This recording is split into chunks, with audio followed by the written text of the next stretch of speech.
Okay, there we go.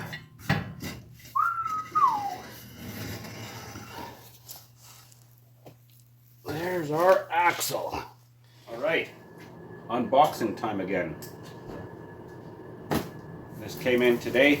I did not expect such a big box from Princess Auto. I don't know why. I don't know what I was expecting, but anyway, here it is. It has arrived, unfortunately, before many of our parts, but we're just going to have to deal with that with the Ram project.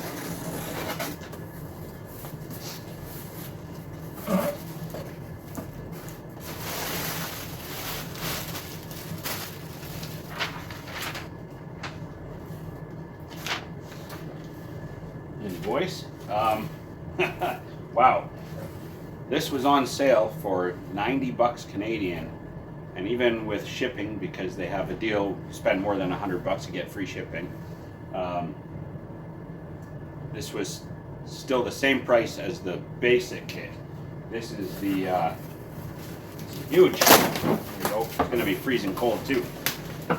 Oh, it's our master ball joint service tool and adapter set.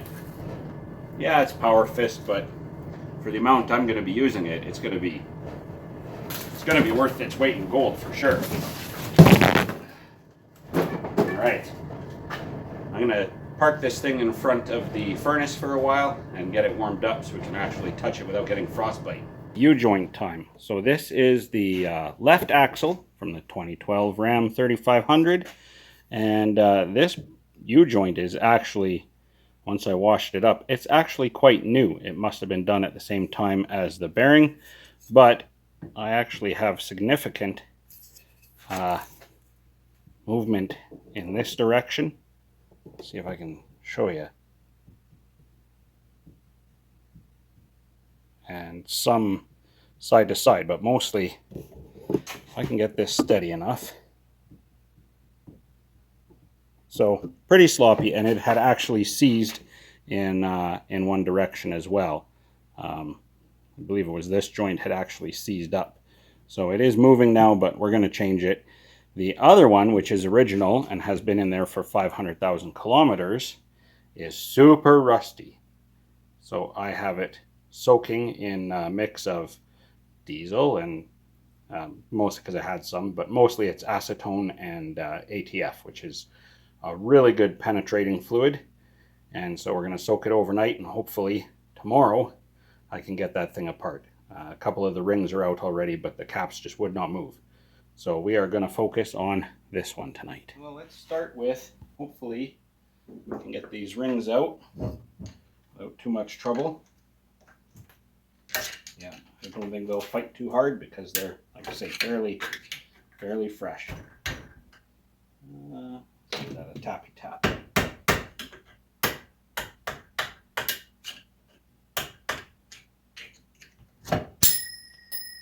One.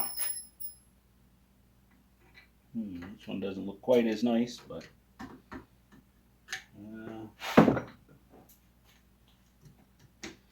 in there and just pry that out.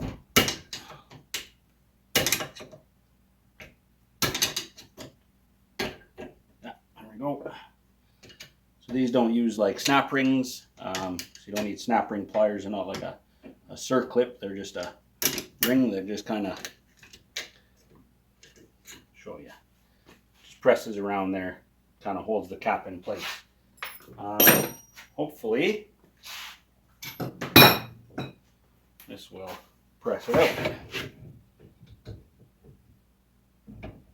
It says it will, but it also says to just put this end right on here, which is not big enough to go around the cup. So we got to use an adapter, and then it gets a little bit squirrely.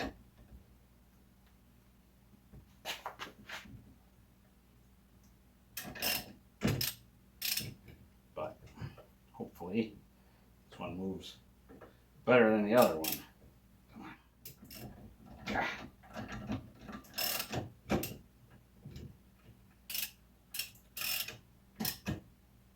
Okay.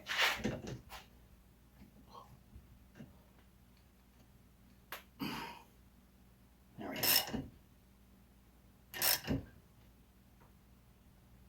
Oh!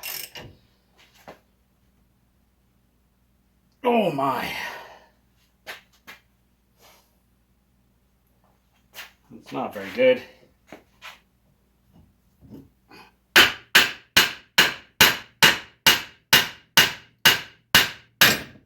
Yeah. That's kind of what happened with the other side too.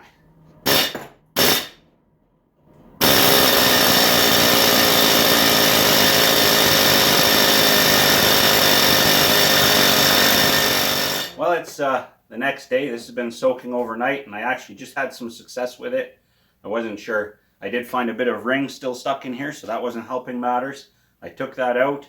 I put a tremendous amount of pressure on here, and I just gave it a little tap right here with the air hammer, and it popped right out. So we're now having success. I wish I'd recorded that, but I was a little scared it might be recording like pieces flying into my face and stuff. So I think we're gonna have success now, at least with this part.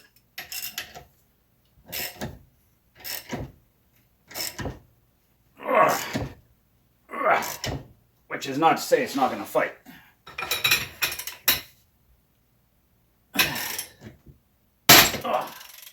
Woo!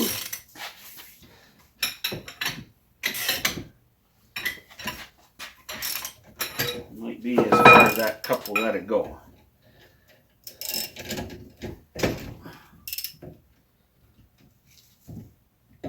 No, it'll go further yet.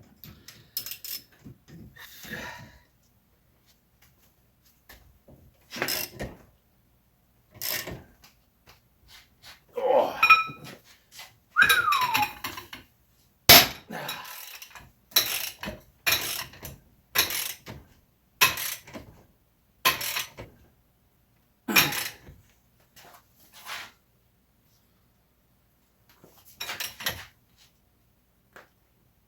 That might be it.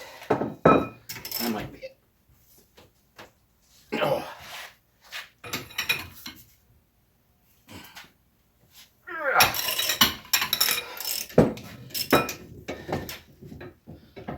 Yeah. Okay. That's as far as that cup will let that come out.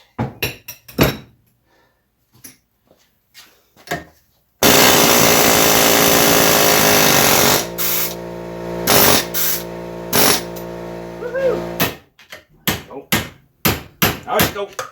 Hey-oh. There. Woo!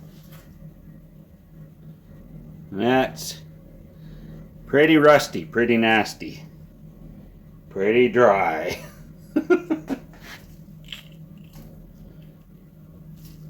Gross. All right. This is the next bit to take apart. I'll be back with you in a little while. Got this one moving now too. I had to put a different cup on there that's just slightly deeper. It's not as sturdy, it's kind of gotten deformed, but let's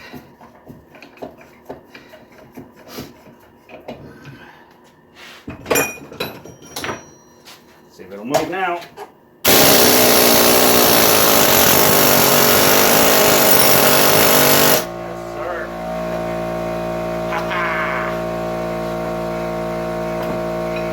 Victory!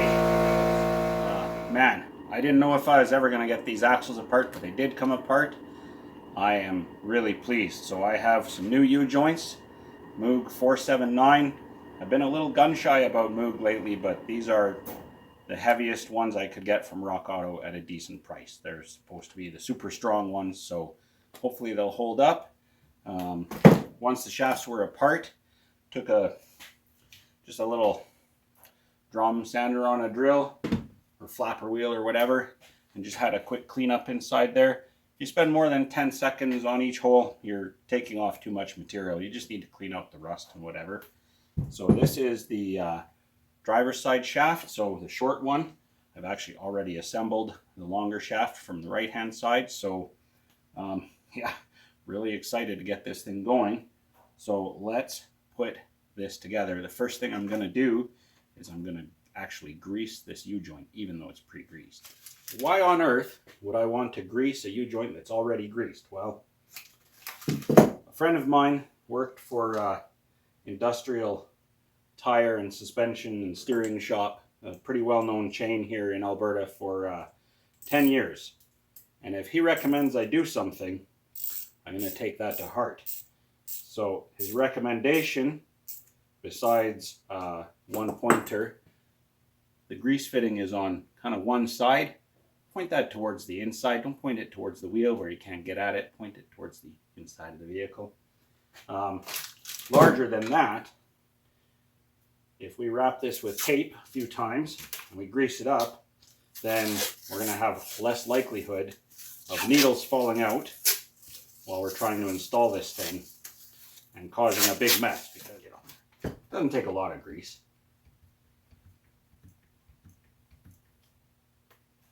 It's starting to pop now, so that's good enough. In fact, we don't need this anymore.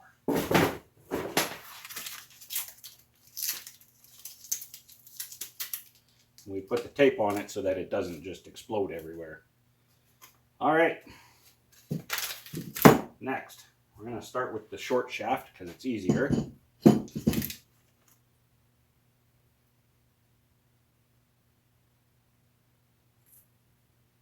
that off nice and carefully. And kind of set it in place. And, don't drop it or anything. Pull the other one off. Grease fitting away from the short shaft.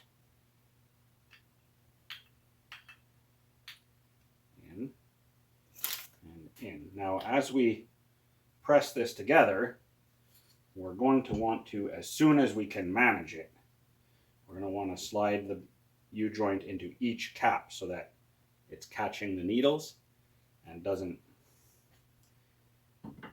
get out of alignment. And if you press it on, too far.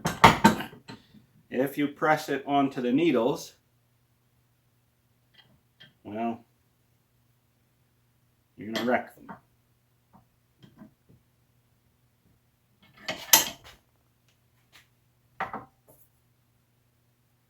So we're on the needles on both sides now.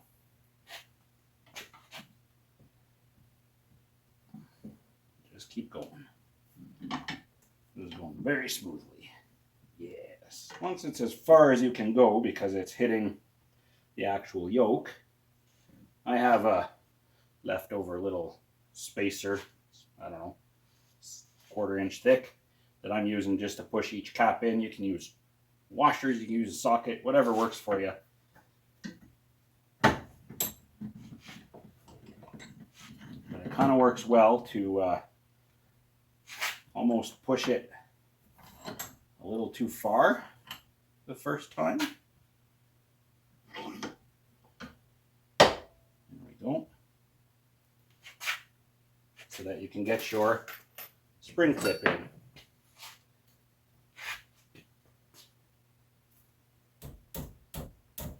Get in there.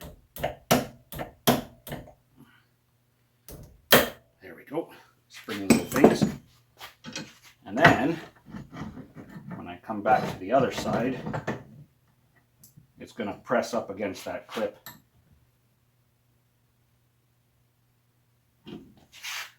You'll know when you're there, this will get kind of tight, not so that you can't move it. If it gets that tight, it's bad.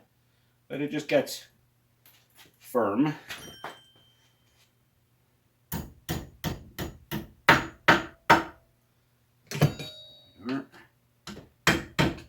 both rings are in and fully seated, you're there.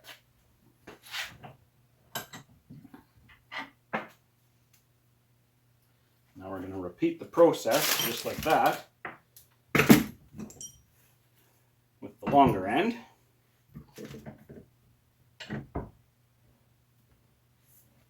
Yeah, nice. Nice. All right.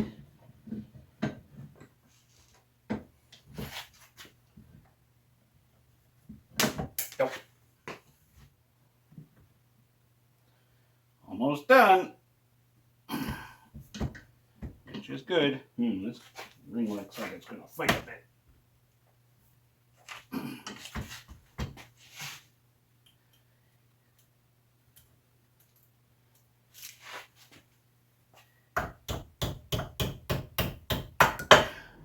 Just had to use my press kit to just finish pushing that in the last bit, and now the clip is in, so everything's good, and you can see that it's tight, but it's not stiff.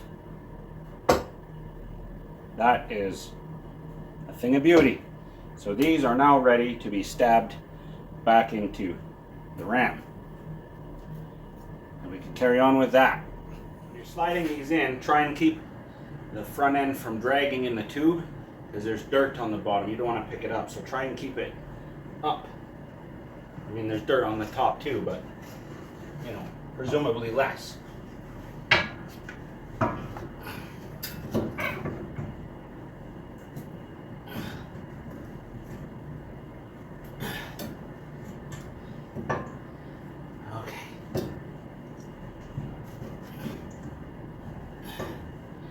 I'm gonna get a mallet and pop it in. Hopefully. Don't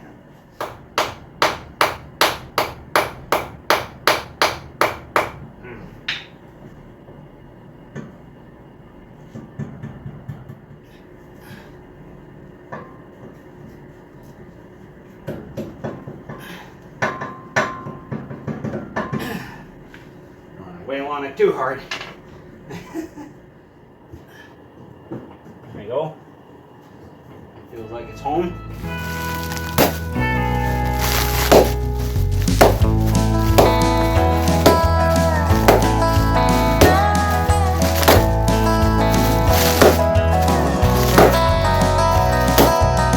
That's so satisfying. Back to the place I ran from.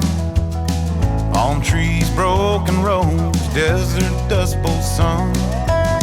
Where the billman will call you almost every week.